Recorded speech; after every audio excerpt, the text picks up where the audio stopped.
Selamat berjumpa kembali Bapak-bapak dan Ibu-ibu semua. Kali ini sesuai dengan topik yang diberikan oleh koordinator, saya akan mengulas ulang mengenai asuhan keperawatan pada pasien dengan hepatitis, sirosis hati, diare, dan kanker gaster.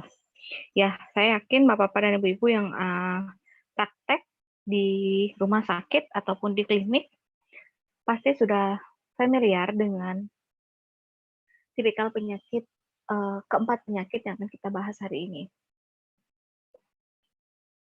Yang pertama kita akan membahas mengenai penyakit hepatitis. Hepatitis di sini merupakan gangguan atau peradangan yang terjadi pada hati, khususnya di bagian parenkimnya. Nah, hepatitis ada beberapa jenis ya, yang kita golongkan berdasarkan lama atau kurun waktu proses penyakitnya. Yang pertama yaitu hepatitis akut.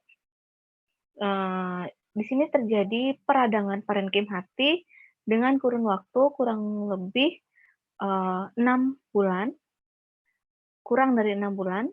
Kemudian untuk hepatitis kronis, ini peradangan pada hati yang terjadi secara kronis atau memerlukan waktu kurang lebih 6 bulan atau lebih dari 6 bulan.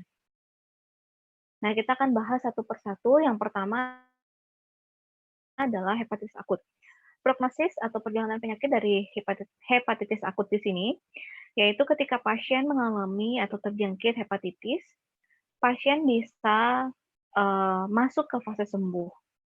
Akan tetapi, jika pasien tidak masuk ke dalam fase sembuh, fase itu akan berlanjut, di mana pasien akan menjadi karier atau pembawa ya yang bersifat virus hepatitis itu akan bersifat aktif maupun inaktif.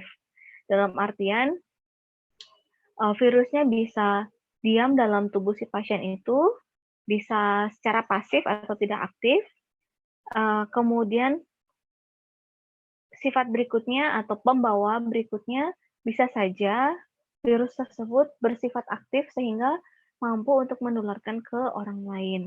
Nah, aktif sendiri atau pada hepatitis akut yang tergolong aktif, di sini akan mengarah kepada sirosis hati, bahkan bisa mengarah ke kanker hati. Kemudian dari fase berlanjut di sini, jika memang tidak terjadi pengobatan yang serius dilakukan oleh si pasien, jadi bisa juga mengarah ke sifat kronis, di mana sifat kronis ini akan membutuhkan kurun waktu yang lebih lama dari 6 bulan, kemudian akan menyebabkan atau mengarah kepada sirosis hati, kemudian mengarah ke kanker hati, dan proses terakhirnya yaitu meninggal.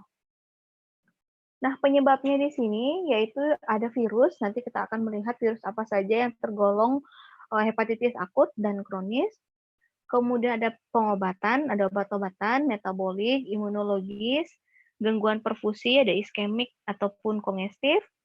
Kemudian ada infeksi bakteri dan amuba. Nah, hepatitis akut karena virus, di sini ada hepatitis A, E, hepatitis F, G, dan virus TT. Nah, untuk hepatitis A itu penularannya yaitu terjadi dari oral fekal, jadi bisa melalui makanan, minuman, ataupun melalui infeksi pada tinja si penderita itu. Kemudian hepatitis E juga demikian, proses penularannya orofekal, hepatitis F, G itu masih belum diketahui dengan jelas penyebab pastinya apa. Sementara untuk virus hepatitis B, C, dan D itu dia bersifat kronis, di mana penyebaran dari hepatitis B di sini itu terjadi karena adanya kontak pada cairan tubuh manusia, baik itu darah ataupun cairan tubuh lainnya. Nah, ini penyebarannya secara horizontal maupun vertikal.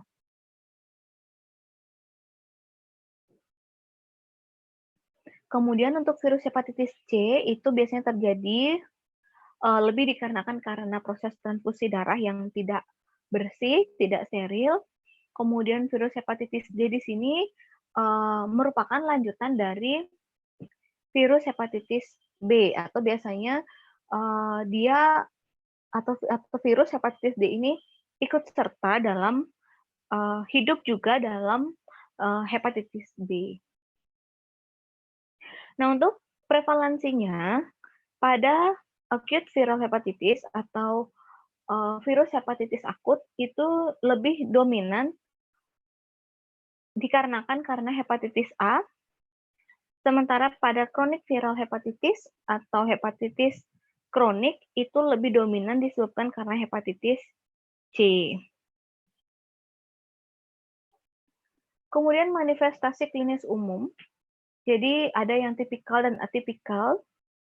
Pada tipikal ada fase preikterik, ikterik, dan fase konvalesen atau penyembuhan.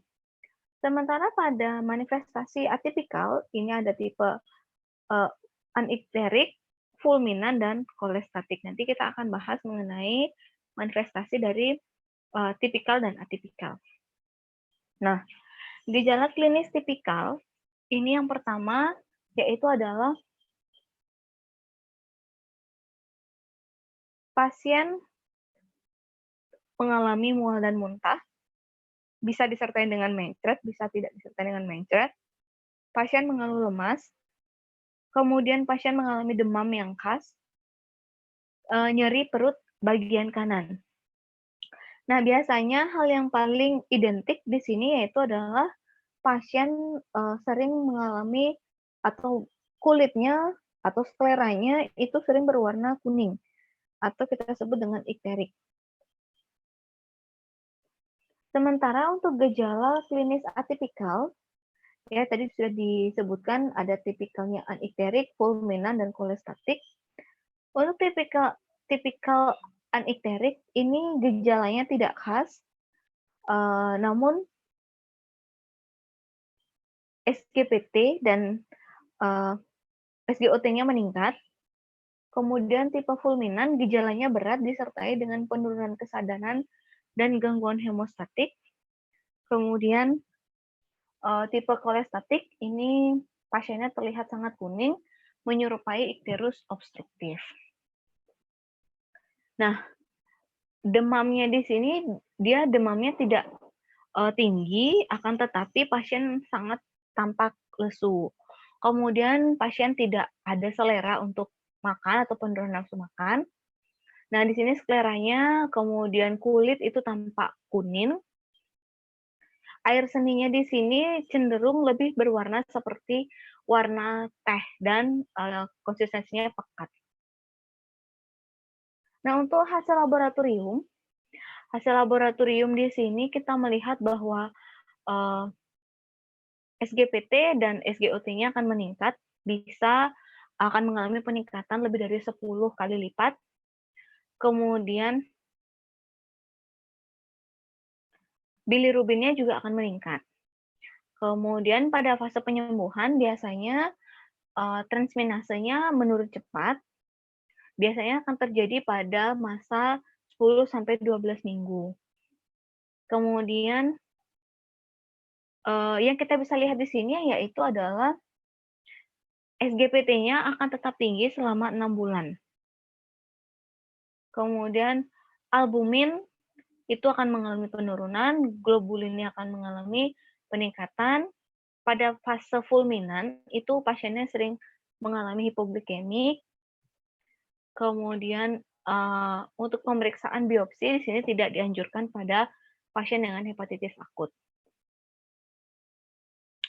Kemudian untuk pencegahannya di sini dari hepatitis A itu lebih kepada menjaga kebersihan atau sanitasi dari lingkungan. Kemudian dilakukan imunisasi pasif dan imunisasi aktif. Untuk hepatitis B ini menghindari adanya kontak dengan darah ataupun cairan tubuh pasien. Dan imunisasi aktif yaitu HBsAg, rekombinan, dan yang pasif yaitu HBIg. Kemudian untuk hepatitis C, di sini, eee, karena memang kecepatan dari virus ini yang, cepat untuk mengalami mutasi, sehingga, vaksin itu belum, apa namanya, belum bisa untuk kembangkan lebih lanjut. Akan tetapi kita bisa melakukan pencegahannya dengan cara, eee, apa namanya, jika memang diharuskan untuk melakukan transfusi darah, kita yakinkan kita mengambil transfusi tersebut di, mmm, apa namanya, di organisasi yang organisasi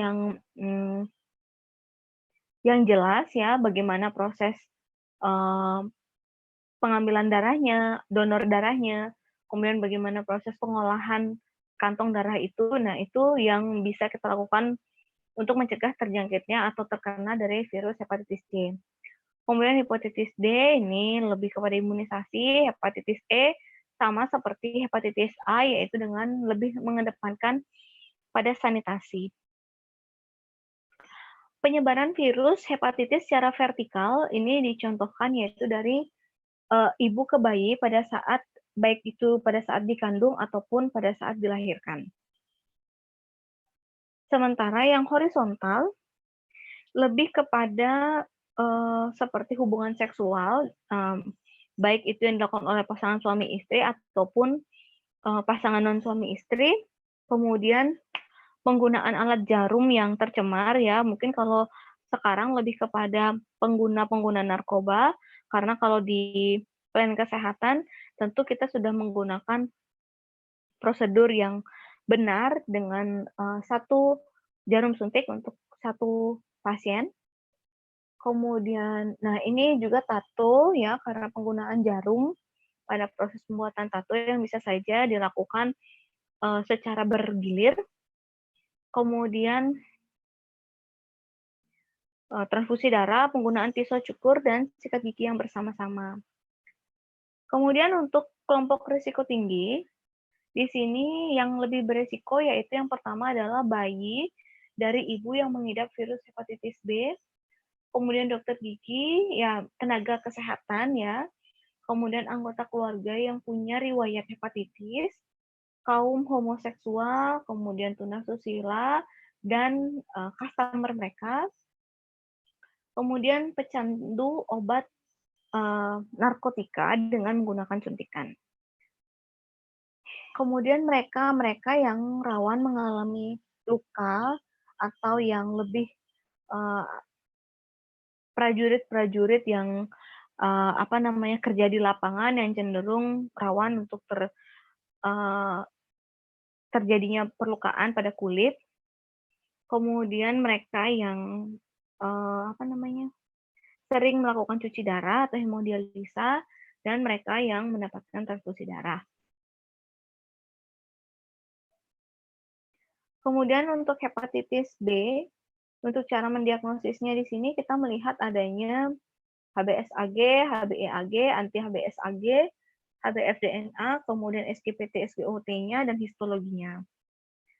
Di mana HBsAg di sini dapat dilihat dari protein pada lapisan kulit virus, kemudian HbEAg, protein virus yang dihasilkan bila virus itu sudah bereplikasi, kemudian anti-HBsAg-nya yaitu zat yang digunakan untuk melawan virus hepatitis,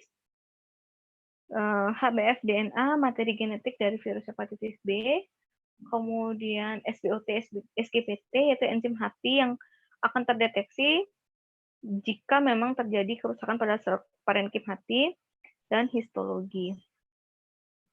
Nah, ini adalah gambar hati yang sehat, jadi masih berbentuk sempurna. Kemudian hepatic fibrosis ini sudah mengalami seperti adanya jaringan parut. Kemudian pada sirosis hati, pasien atau hati pasien ini sudah mengalami banyak jaringan parut, kemudian warnanya juga tidak merah dan mudah hancur. Kemudian ini sudah mengarah kepada kanker hati. Nah, untuk perkembangan infeksi virus hepatitis B, di sini kita lihat selama 30 sampai 50 tahun, karena memang dia tipikal virus kronik. Pada saat infeksi baru itu pasien bisa saja mengalami kesembuhan jika memang proses, penyembuhannya atau pengobatannya berjalan dengan lancar. Akan tetapi pasien bisa saja mengalami hepatitis lanjutan ya, jika memang terjadi proses hepatitis yang berulang, penyakit hepatitis yang berulang, sehingga akan mengarah ke sirosis. Kemudian karena, sudah mengarah ke sirosis dengan, mmm, kerusakan pada sel parenkim yang hampir seluruhnya terjadi di seluruh bagian hati, pasien bisa saja mengalami, kematian. Ya, kemudian kita lanjut lagi ya, proses hepatitis ini, baik itu akut maupun kronis, dia bisa mengarah ke sirosis hati. Di mana sirosis hati, yaitu dasar patologinya yaitu adanya fibrosis parenkim hati yang luas, kemudian kerusakan struktur dari hati, terbentuknya nodul-nodul regenerasi. Tanda-tanda klinisnya yaitu adanya gagal hati, kemudian terjadinya hipertensi portal. Pembagiannya ada yang kompensata dan dekompensata. Nah, ini adalah penyebab dari sirosis. Penyebabnya yang uh, paling sering itu ada alkohol, hepatitis B, hepatitis C, dan lemak yang tertimbun dalam hati. Kemudian penyebab yang tidak uh, pasti atau tidak yakin atau hmm, tidak diketahui, ini ada primary biliary, autoimun, cryptogenic, kemudian ada sclerosing primary, cholangitis. Kemudian yang jarang sekali terjadi, ini dikarenakan karena hemochromatosis, kemudian Wilson disease, kekurangan dari antitripsin, kemudian ada cystic fibrosis, kemudian ada penyakit gagal jantung, ada penggunaan obat-obatan. Nah, ini adalah gambar dari hati yang sehat dengan hati yang sudah mengalami sirosis. Kemudian gejala sirosis hati, yang pertama bisa terjadi tanpa gejala, ya dikarenakan mungkin pasien sudah merasa bahwa dia masih bisa beraktivitas padahal sudah ada tanda dan gejala, kemudian tanda dan gejalanya bisa asimptomatis, kemudian tidak menimbulkan gejala yang berat, namun progresivitasnya bisa dengan cepat merusak hati. Kemudian kadang-kadang pada saat datang ke dokter itu sudah ada gejala yang parah seperti muntah darah, berak darah, perut buncit. Nah, seperti ini kenampakan dari pasiennya. Nah, kalau seperti ini kita sudah atau dokter akan lebih cenderung mendiagnosis kepada sirosis hati, ditambah lagi dengan pemeriksaan-pemeriksaan lainnya dengan gambaran parenkim hatinya. Kemudian untuk komplikasinya di sini yaitu adanya perdarahan saluran cerna, kemudian hepatic encephalopathy, spontaneous bacterial peritonitis, sindroma hepatorenal, kemudian hepatopulmonal, sepsis, dan hepatoselular karsinoma. Untuk manajemennya, untuk sirosis ini tidak membutuhkan penanganan yang terlalu progresif ya, karena memang dia sudah masuk ke dalam fase kronik. Kemudian menghindari penggunaan alkohol yang berlanjut, kemudian nutrisinya diperbaiki ya dengan tidak menggunakan garam pada makanannya untuk bisa mengatasi gejala asitesnya.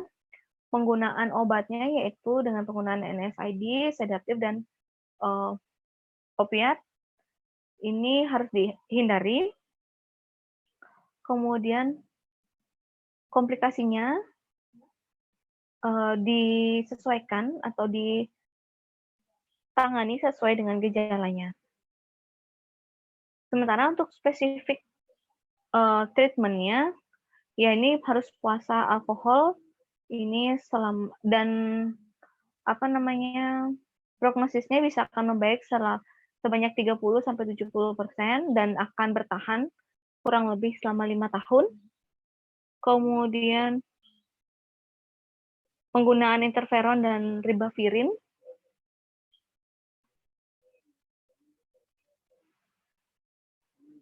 Bisa juga penggunaan antibiotik.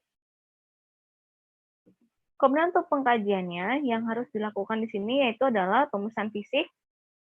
Pemeriksaan fisiknya di sini mencakup ada hepatomegali, splenomegali, kaput medusae, kemudian nyeri abdomen, asites, turgor kulit yang jelek, kulit kering, dan ikterik. Kemudian untuk pengkajiannya, ini bisa ditemukan adanya kelemahan, anoreksia, mual muntah, meteorismus, febris, kemudian nyeri kepala, mual, diare, tinjanya berwarna seperti tanah liat, urinnya berwarna gelap, pruritus, dyspnohematemesis, kemudian melena, kemunduran mental. Nah, di sini juga kita kaji apakah adanya riwayat penggunaan alkohol, pengkonsumsian obat-obatan yang merusak dari struktur hati.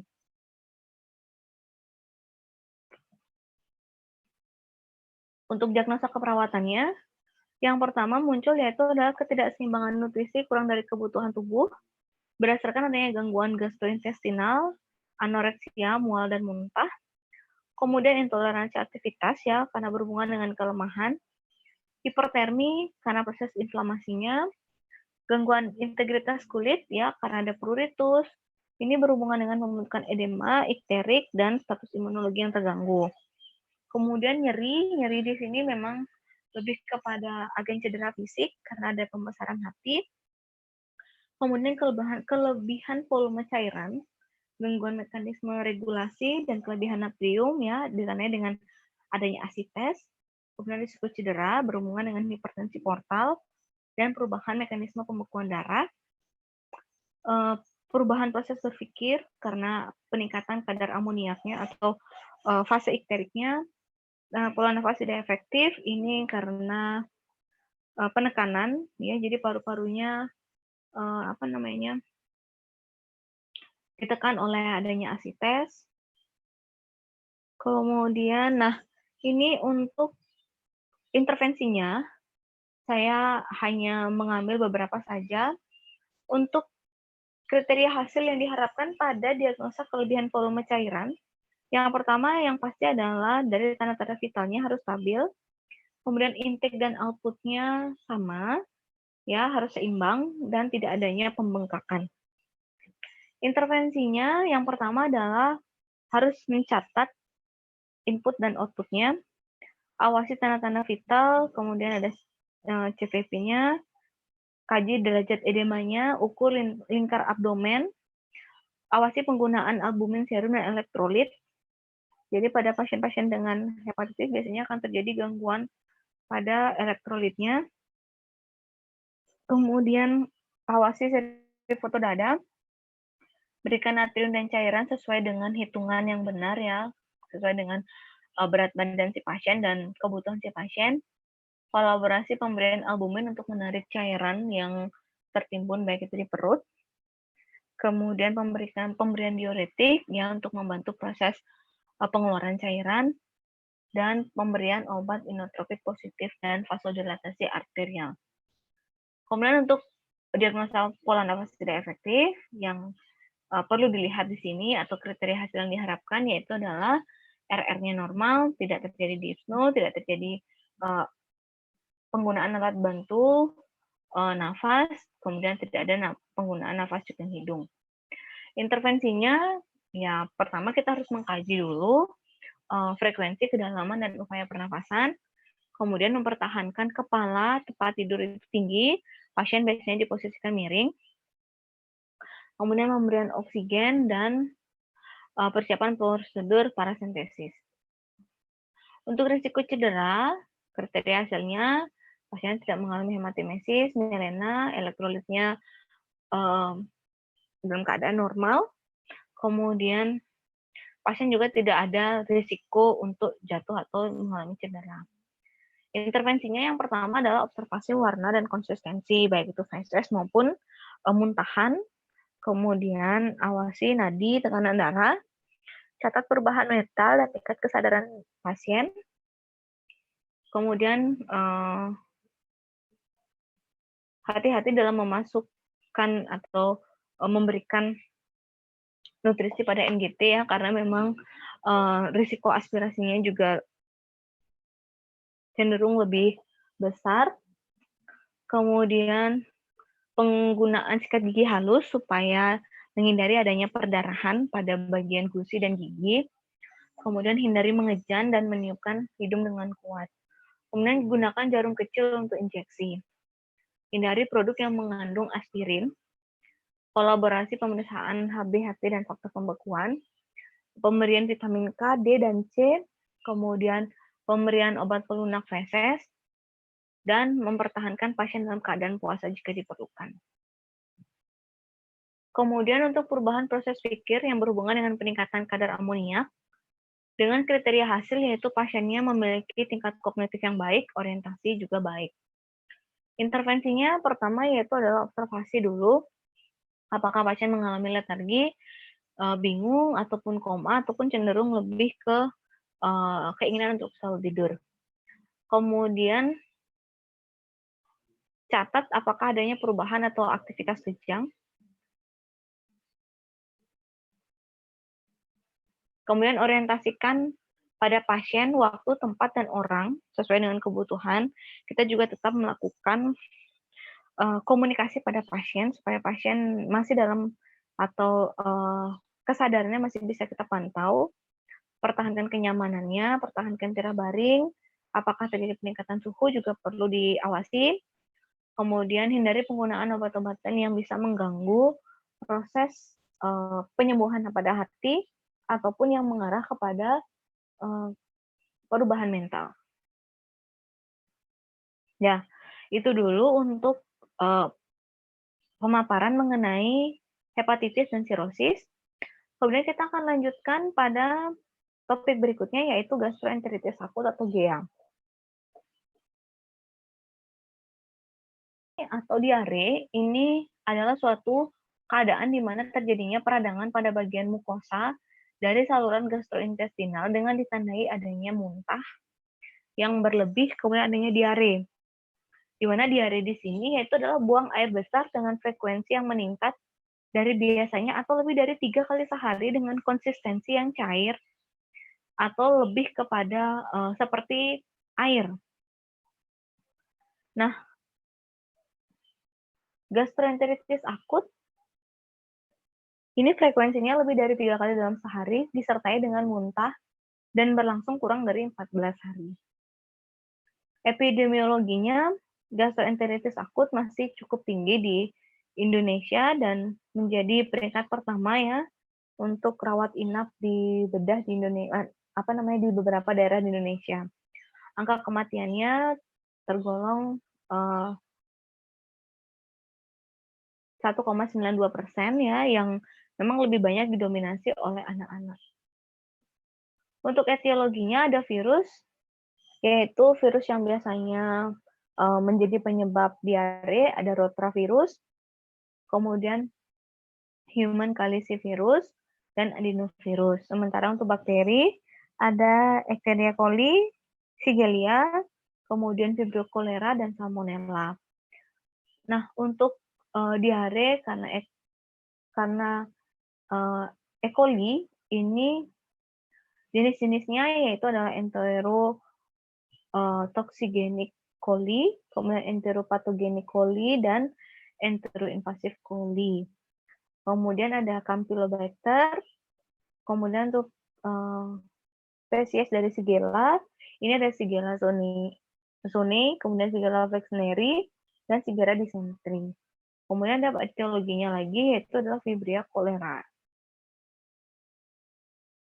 Kemudian ada Salmonella, ada parasit agen, ada contohnya yaitu Cryptosporidium parvum, kemudian ada Giardia, Entamoeba, Histolytica. Kemudian ada juga penyebabnya karena cacing, yaitu Stegoralis, kemudian Angiostrengus, Schizotoma mansoni, dan Japonicum. Kemudian untuk etiologi yang non-infeksi, biasa terjadi karena adanya gangguan malabsorpsi, baik itu yang karbohidrat, lemak, asam amino, protein, ataupun vitamin dan mineral. Kemudian ada imunodefisiensi dan penggunaan terapi-terapi obat. Kemudian ada juga tindakan radiasi dosis tinggi, kemudian ada sindrom Zollinger-Ellison, neuropati diabetes, sampai juga beberapa kondisi psikis yang menimbulkan diare. Nah, ini untuk patofisiologisnya, ya. Jadi patofisiologis dari diare itu terjadi karena infeksi, kemudian si kuman akan masuk dan berkembang dalam usus. Nah, kemudian si kuman ini akan mengeluarkan toksik yang akan mengiritasi si dinding usus halus. Nah, jika sudah terjadinya iritasi, maka akan terjadi hiperekskresi air dan elektrolit, sehingga peristaltik usus juga akan meningkat. Kemudian penyebab berikutnya adalah kelainan pada proses penyerapan. Jadi ketika kegagalan dalam proses penyerapan terjadi, akan terjadi tekanan osmotik meningkat, kemudian pergeseran air dan elektrolit ke rongga usus, dan isi rongga usus juga akan meningkat. Kemudian dari adanya pencemaran atau makanan yang terinfeksi, atau makanan yang tidak diolah dengan baik. Ya, jadi toksik itu tidak dapat diserap, ya. Hampir sama prosesnya seperti proses infeksi, adanya peristaltik dan kemampuan absorpsi juga akan menurun, sehingga dari penyebab-penyebab tersebut akan terjadi diare. Untuk manifestasi klinisnya, ya, yang pertama itu mual, muntah, diare, nyeri abdomen, dehidrasinya di sini bisa ringan, bisa sampai ke berat, kemudian mengalami demam dan kejang perut. Untuk pemeriksaan fisiknya, ini yang dilakukan yaitu yang pertama penilaian dehidrasi dan derajatnya, kemudian penilaian status gizi,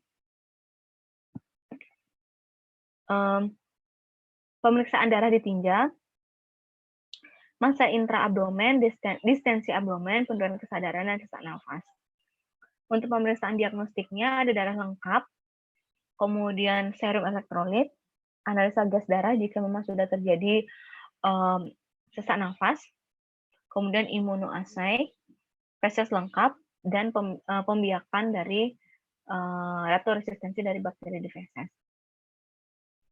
Untuk anamnesanya yang perlu dikaji di sini, yang pertama, sudah berapa lama diare berlangsung, berapa kali dalam sehari, warna dan konsistensi tinja, lendir, apakah terdapat lendir atau darah dalam tinja, adanya muntah, kemudian kalau anak-anak ataupun dewasa, apakah terjadi sudah kelemahan pada tubuhnya, kemudian kesadaran menurun, rewel, dan kapan kencing terakhir.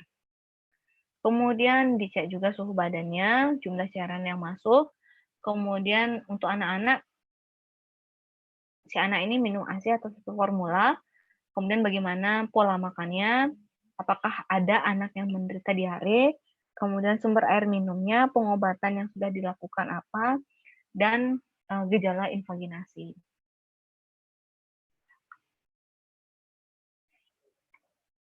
Untuk pemeriksaan fisiknya, yang dilihatnya itu adalah tanda bahaya umum. Yang pertama, tingkat kesadarannya dilihat. Apakah pasiennya letargis atau kesadarannya sudah berkurang. Kemudian pasiennya terlihat sangat haus ataupun sangat lapar, atau tidak ada keinginan untuk minum atau tidak bisa minum.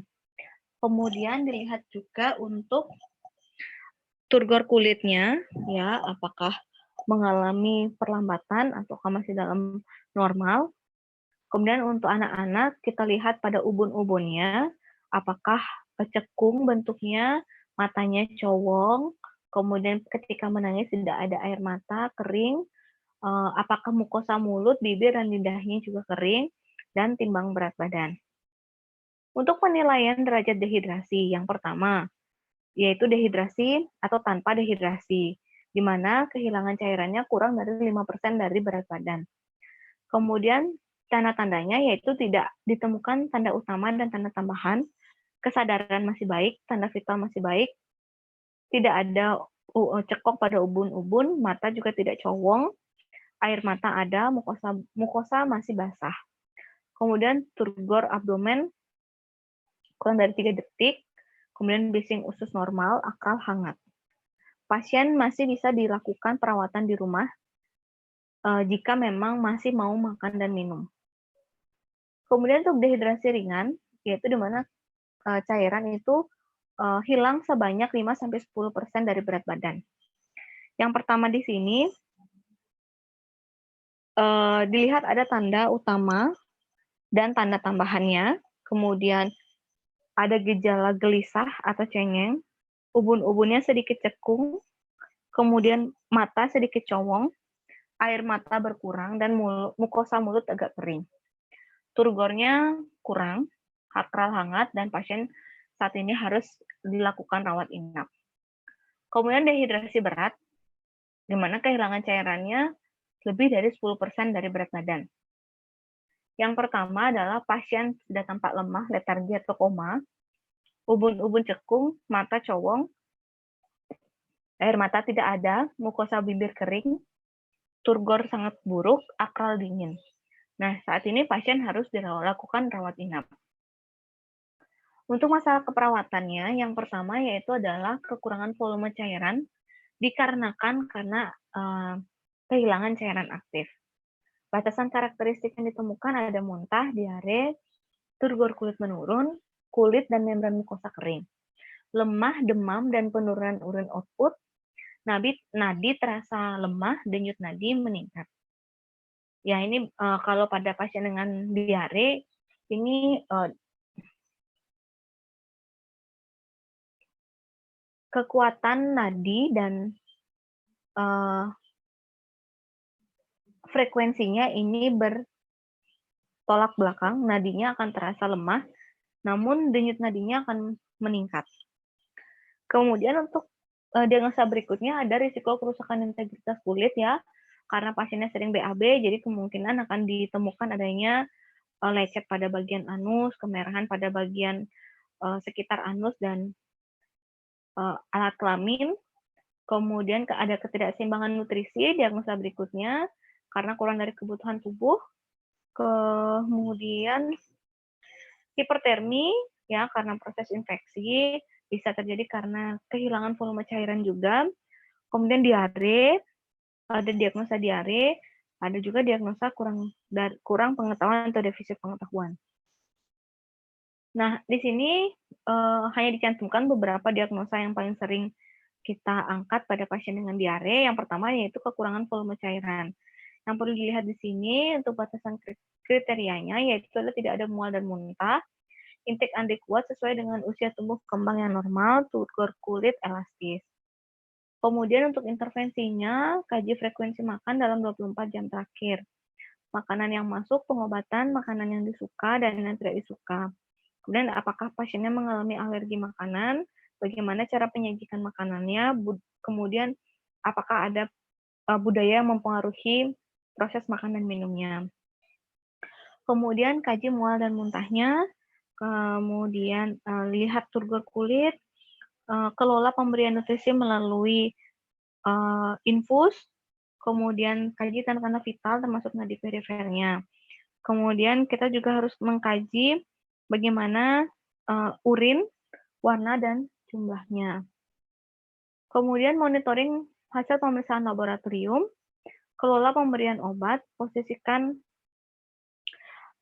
pasien dengan aman ketika muntah, ya sering ganti pakaian pasien untuk memberikan kenyamanan, kemudian mengelola oral hygiene yang bagus, kemudian bantu anak untuk beraktivitas dan merubah posisi, ini di khusus pada pasien anak, kemudian lakukan oral hygiene. Nah, untuk evaluasinya, dilihat tanggal dan waktunya, kemudian apakah tujuannya tercapai, apakah turgor kulitnya mengalami perubahan, berapa CRP-nya, kemudian bagaimana rencana perawatan selanjutnya. Nah, kemudian diagnosa berikutnya yaitu diare. Diare di sini yang pertama untuk kriteria hasilnya yaitu ada perbaikan frekuensi BAB, kemudian konsistensi dari tinja, dan bebas dari faktor pencetus diare. Intervensinya kaji BAB normal, kemudian kaji adanya distensi palpasi dan peningkatan peristaltik usus. Kemudian berikutnya adalah kaji adanya peningkatan temperatur, iritabilitas, ekspresi, tangisan, letargi, anoreksia, muntah, dan mata cekung. Kemudian yang berikutnya adalah kaji kehilangan cairan dan berat badan, kulit dan membran mukosa kering, turgor kulit menurun, serum potasium, dan penurunan sodium. Kemudian lakukan pemeriksaan lengkap untuk tinja, kemudian kelola dan monitoring pemberian cairan dan elektrolit melalui IV, kelola untuk rehidrasi oralnya, ya untuk anak-anak harus dilakukan penggantian pupuk secara berkala sesuai kebutuhan dan bersihkan area daerah bokong dan daerah kelamin dengan bersih dan benar. Nah, untuk evaluasinya masih sama. Kemudian untuk diagnosa berikutnya, yaitu ada ketidakseimbangan nutrisi kurang dari kebutuhan tubuh. Dengan kriteria hasil, intake adekuat, kemudian berat badan dapat dipertahankan. Untuk intervensinya, yang pertama pasti kita mengkaji riwayat intake makanan, kaji perubahan nafsu makan, kemudian kaji tumbuh kembang dari si anak, bagaimana kemampuan menghisap, menelan, mengunyahnya, kemudian berikan posisi yang nyaman ketika anak diberikan makanan, makanannya pun harus diatur nutrisinya ya, yang lembut terlebih dahulu sebelum masuk ke konsistensi yang lebih keras, kemudian diberikan makanan sedikit tapi sering untuk bisa mengembalikan nutrisi dan cairan yang hilang. Nah, itu saja mengenai review dari diare, kemudian kita masuk ke CA-Gaster. CA-Gaster yaitu adalah topik kita yang terakhir hari ini untuk kita bahas. Yang pertama definisinya yaitu adalah kumpulan sel abnormal yang terbentuk oleh sel-sel yang tumbuh terus-menerus secara tidak terbatas, tidak terkoordinasi dengan jaringan sekitarnya, dan tidak berguna bagi tubuh. Nah, karsinoma gaster ini adalah suatu neoplasma yang terdapat pada gaster. Etiologinya bisa dikarenakan karena gastritis yang kronis, kemudian adanya infeksi kuman dari Helicobacter pylori, herediter, diet daging merah, yang ataupun suka makan makanan yang dipanggang, makanan pedas, kurang mengandung serat, makanan yang mengandung karsinogenik. Patofisiologisnya diawali dengan adanya peradangan pada lapisan mukosa. Bisa terjadi pada pasien dengan ulkus gastricum yang kronis, kemudian lama-kelamaan akan muncul seperti polip lambung atau jaringan sel yang berlebih. Nah, kemudian dia akan mengisi rongga lambung. Untuk klasifikasinya yang pertama yaitu adalah early gastric cancer tipe 1. Jadi masih menginvasi hanya sebatas mukosa saja dan submukosa. Dan itu pun berbentuk polipoid. Bentuknya tidak teratur, permukaannya tidak rata, perdarahan, dan tanpa adanya ulkus. Kemudian untuk tipe 2 atau superficial type, jadi ada beberapa tipe. Yang pertama adalah elevated type. Ini ada sedikit elevasi pada mukosa lambung, lebih meluas dan melebar. Kemudian flat type, perubahan warna mukosa. Kemudian depressed type, didapatkan permukaan yang irregular dan pinggir tidak rata. Kemudian tipe 3 yaitu excavated type, yaitu sudah terjadinya komplikasi. Nah, ini advanced gastric cancer atau tumor ganas lanjut. Yang pertama yaitu adalah Bormann 1, dia bentuknya berupa polipoid karsinoma yang sering juga disebut sebagai fungating dan mukosan di sekitar tumor atropik dan irregular. Kemudian Bormann 2, dia tipikalnya non-infiltrating carcinomatous ulcer dengan tepi ulkus serta mukosa sekitarnya menonjol disertai dengan adanya nodul. Dasar ulkus terlihat nekrotik dengan warna kecoklatan, keabuan, dan merah kehitaman. Mukosa di sini tampak hiperemik. Kemudian Bormann tipe 3, infiltrating carcinoma type, jadi tidak terlihat batas tegas pada dinding infiltrasi difus pada seluruh mukosa. Kemudian Bormann 4, bentuknya difus, infiltrating type, tidak terlihat batas tegas pada dinding dan infiltrasi difus pada seluruh mukosa. Untuk komplikasinya ada perforasi, baik itu yang akut maupun kronik, kemudian hematemesis, obstruksi, dan adesi atau pelekatan pada organ lainnya. Untuk tanda dan gejala, ya pasiennya akan mengalami nyeri abdomen, penurunan berat badan, muntah, anoreksia, disfagia, nausea, fatigue, hematemesis, regurgitasi, dan mudah kenyang. Untuk diagnosa keperawatan yang sering muncul, ada nyeri akut, nutrisi kurang dari kebutuhan, intoleransi aktivitas, cemas, kurang pengetahuan, dan risiko infeksi. Ya, demikian pemaparan materi saya hari ini. Jika ada pertanyaan, kita akan lanjutkan ke sesi diskusi. Terima kasih.